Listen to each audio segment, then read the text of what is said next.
Livro Povos Primitivos e Manifestações Supranormais, de Ernesto Bozano. Capítulo 5. Aporto e asporte. 1. Início da nota do editor. 1. Aporto corresponde ao aporte quando o objeto vem de fora para dentro de um recinto, asporte, quando o objeto sai do recinto para fora. Fim da nota do editor. Na seção precedente, citei o caso Grothendieck, no qual as pedras infestadoras caíam na cabana, atravessando um espesso estrado de grandes folhas de cajang, intactas e impermeáveis. Foi isso que me ofereceu ocasião de comparar essa circunstância de fato com a outra análoga que caracteriza os fenômenos de aporto.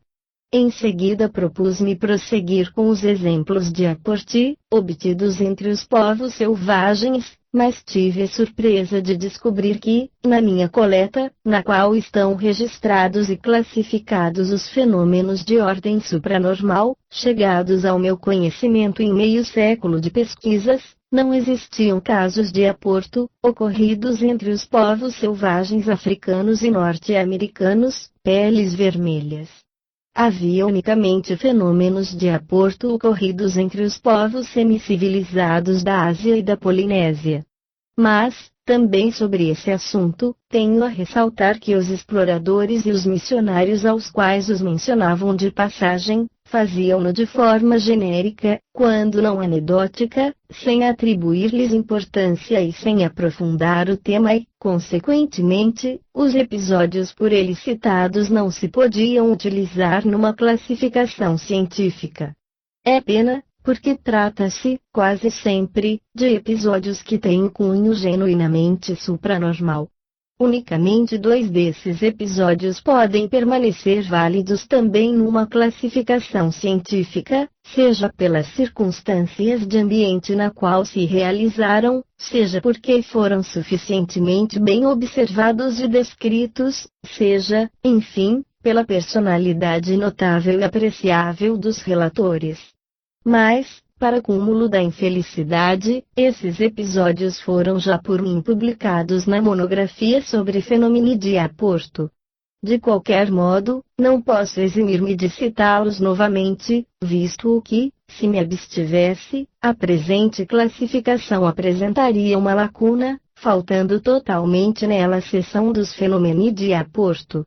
Sobre o que se refere à inesperada circunstância que se aludiu, em base da qual dever-se-á presumir que o fenômeno dos aporte torna-se desconhecido no ambiente selvagem africano e norte-americano, observo que essa circunstância é muito relevante, conquanto não se poderá atribuir a negligência dos exploradores e missionários, pois que, assim como eles mencionam em conjunto todas as graduações dos fenômenos supranormais que se realizam nos povos selvagens, não pareceria verossímil, tivessem todos omitido a indicação de um só desses fenômenos, ou de fenômenos presumíveis. Por outro lado, parece igualmente inverossímil atribuírem-se tais lacunas à menor potencialidade das faculdades supranormais nos feiticeiro-médicos africanos e norte-americanos. Sendo as coisas assim, dir-se-ia que isso depende das condições de ambiente no qual transcorre a existência dos selvagens em questão, existência primitiva, reduzida à sua mais simples expressão, privados das necessidades materiais, ou voluptuários impelentes, pelos quais na sua mentalidade não podia brilhar a ideia de pedir aos fetiches trazerem seus objetos apanhados em outro lugar, quando, ao invés, parecia racional que lhes brilhasse na mente a ideia de pedir remédio para as suas enfermidades e para as mordidas das serpentes, de perguntar informações sobre rebeliões das tribos inimigas, sobre as zonas melhores para realizar uma boa caçada e boa pesca, sobre acontecimentos futuros não iminentes na sua tribo, e outras mais. Termino citando um trecho retirado do livro do etnólogo Max Fredolong Recovering the Ancient Magic, página 230, na qual ele aponta genericamente as manifestações que considerou como as que se realizaram entre os povos semicivilizados da Ásia e da Polinésia. Ele observa: Para as materializações de objetos que se concretizam no ar, o Kauna entraria em relação com os espíritos Aumakua, deidades ancestrais, que existiriam num ambiente espiritual saturado de uma sublimada graduação de mana, fluido vital ou éter vitalizado, capaz de desintegrar e reintegrar nos seus elementos eletrônicos a matéria constituinte de um objeto qualquer, enquanto os espíritos Aumakua possuiriam, apenas eles, o poder criador necessário à sua utilização.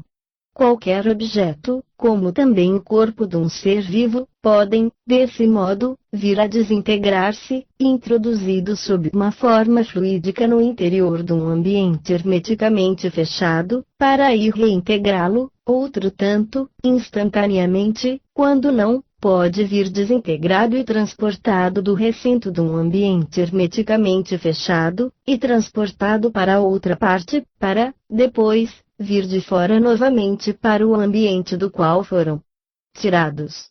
E tudo isso se daria, porquanto a matéria é constituída do mesmo mana especializado existente no plano espiritual dos Aumakua. Do que sucederia que um objeto qualquer pode também ser criado no plano de mana mencionado, para, em seguida, ser transportado ao plano físico. Em outros termos, tudo isso acontece porque a matéria é apenas força condensada, originada no plano transcendente do mana sublimado. Como se viu, com base nas explicações fornecidas, não se trataria unicamente de aporte de objetos existentes, mas algumas vezes de objetos inexistentes, criados desse modo no plano astral e trazidos ao plano físico. É isso que leva a recordar a famosa criação de gemas na experiência do reverendo William Stein Moses, durante as explicações fornecidas a propósito pelo seu espírito guia Imperator, correspondentes às dos Kaunas. Ele igualmente havia dito: nós tínhamos o poder de cristalizar as gemas, subtraindo-as dos elementos da atmosfera, enquanto que no vosso mundo as gemas cristalizam-se pela força dos processos da natureza. Como se vê, Imperator fala de elementos subtraídos da atmosfera, e no caso dos Kauna fala-se de elementos subtraídos do mana sublimado que, quando está em relação com N éter do espaço, torna-se imanente na atmosfera. De um outro ponto de vista, observo que, baseado nas elucidações dos Kauna, dever-se-á reconhecer que as intuições dos mesmos parecem notavelmente afinizadas com as modernas cognições científicas sobre que, em última análise, resultaria na constituição da matéria e sobre o que, em última análise, se manifestaria a propriedade do éter do espaço que, como disse, corresponderia ao mana dos povos primitivos. Isso tendo sido necessário, passo a citação de dois casos de aporte de que disponho, com relação aos povos semicivilizados. A senhora Annie Besant, a notável presidente da Sociedade Teosófica, tratando, num longo estudo publicado nos Anales de Ciências Psíquicas, 1906, páginas 657 a 673, dos yogis indianos e dos métodos com os quais chegam a adquirir faculdades supranormais, menciona a experiência dessa natureza executada em sua presença por um desses yogis. Ela narra: ele estava quase nu, particularidade da maior importância quando se trata de fenômenos de aportes. Em verdade, ele não possuía mangas dentro das quais dissimulasse objetos, e todos os seus indumentos consistiam numa faixa de pano ao redor dos rins. As pernas e seu inteiro dorso, da cintura à cabeça, estavam despidos. Quanto aos utensílios empregados, consistiam numa mesinha por nós mesmos fornecida. Uma pequena caixinha de 2 pavimentos, que ele colocou nas nossas mãos, e que foi minuciosamente examinada por nós, porque tratava-se de uma tarefa muito delicada, e uma garrafa comum contendo um líquido claro, em tudo semelhante à água, mas que, acredito, não era água pura. Tomamos lugar perto dele. Por um momento, olhou para os convidados, um depois do outro, com um olhar penetrante, e quando chegou perto de mim, examinou-me com o máximo interesse, para depois de dizer-me: cuide de não me interromper e, sobretudo, não me faça oposição durante as operações. Prometi-lhe que me manteria completamente passiva. A esse respeito devo fazer notar que eu tinha também praticado a disciplina da yoga, pelo que deduzo que aquele homem tinha percebido e consequentemente havia entendido que eu podia fazer-lhe oposição se eu tivesse querido. Então ele perguntou: designem-me os objetos que desejam que eu traga aqui. O meu espírito elemental o fará chegar nesta sexta. Alguém pergunta se pode trazer objetos de países muito distantes. Respondeu: posso, se tratar da Índia, mas não me será possível fazê-lo se tratar de países de ultramar. Esses eram, portanto, os limites do seu poder.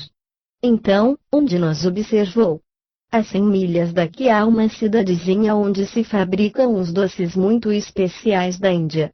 Traga-nos esses doces. A manhã já ia adiantada, e aquele homem estava no nosso meio, em plena luz do dia. Pouco depois, ele abriu a caixinha e pôs-se a esvaziá-la, com as duas mãos, lançando sobre a mesinha os doces pedidos, e fez prontamente um montão deles, mais alto do que a caixinha. Foi-lhe perguntado de onde tinha origem aquela quantidade de coisas doces e ele respondeu que quem lhe trazia era o seu espírito elemental. Tratava-se precisamente daquele tipo de doces por nós requisitados. Distribuímos-los às crianças da aldeia que os saborearam com muito gosto. Essa espécie de experiências tão difíceis de serem compreendidas por uma mente ocidental são, ao contrário, facilmente explicáveis pelo indiano que falará sobre a própria subconsciência entrada em relação com os espíritos elementais. Este segundo episódio que retiro da revista inglesa The Occult Review, 1923, página 339, é análogo ao precedente, porém, mais complexo.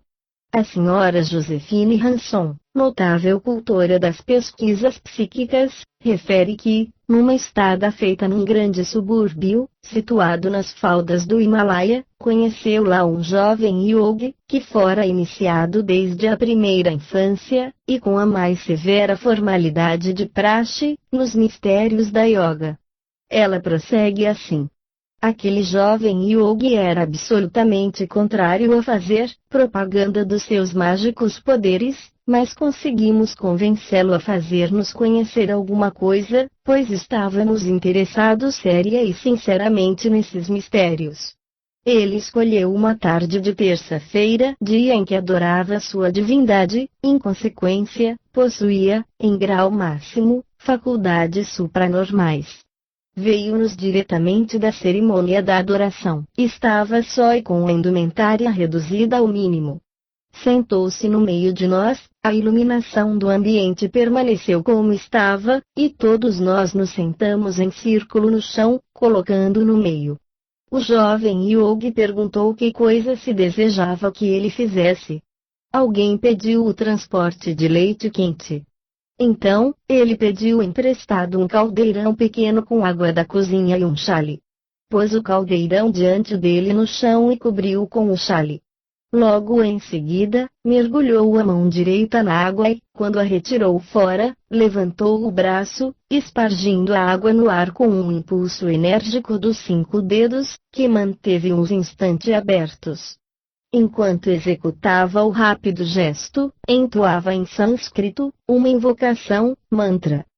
Sempre invocando sua divindade, com um outro gesto enérgico levou a mão a uma altura de em pé acima do caldeirão coberto com o chale, tendo os dedos abertos imóveis no sentido horizontal. Foi então que percebemos o rumor de um líquido que jorrava dentro do caldeirãozinho, e, logo depois, removeu o chale. Ficamos estupefatos, porque o caldeirão estava cheio, nos 2/3, de leite fervido e ainda muito quente. Depois de algum tempo, pediu-se o transporte de fruta seca. O yogi pediu um prato da cozinha que depôs diante dele, sem cobri-lo com o chale. Repetiu o rápido gesto elegante de invocação, e no momento em que sua mão tornava a estender-se sobre o prato, apareceram nele cachos de uvas murchas e frutas secas de passas. Pouco depois, um de nós pediu o transporte de um melão, embora os melões estivessem fora de época no norte da Índia. Entretanto, depois da habitual invocação e do gesto que acompanha, materializou-se, embaixo de sua mão, um grande melão verde. Parecia colhido há pouco tempo, porque da haste cortada pingava ainda a linfa. Uma moça do grupo, a quem não agradava os doces indianos, pediu para que fossem trazidos doces europeus e possivelmente de chocolate. Nosso yogi não conhecia chocolate, como também não conhecia nenhuma palavra de inglês, pois nunca havia entrado em relação com europeus antes da nossa chegada. De qualquer modo, disse que faria o melhor de sua parte para contentá-la, e que a moça lhe explicasse que coisa era chocolate.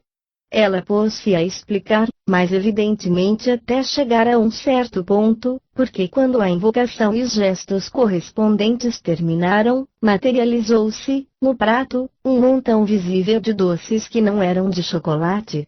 Além disso, pareciam de velha fabricação e estavam também pouco limpos, de modo que não se apresentavam com aspecto muito atraente e os presentes não quiseram experimentar.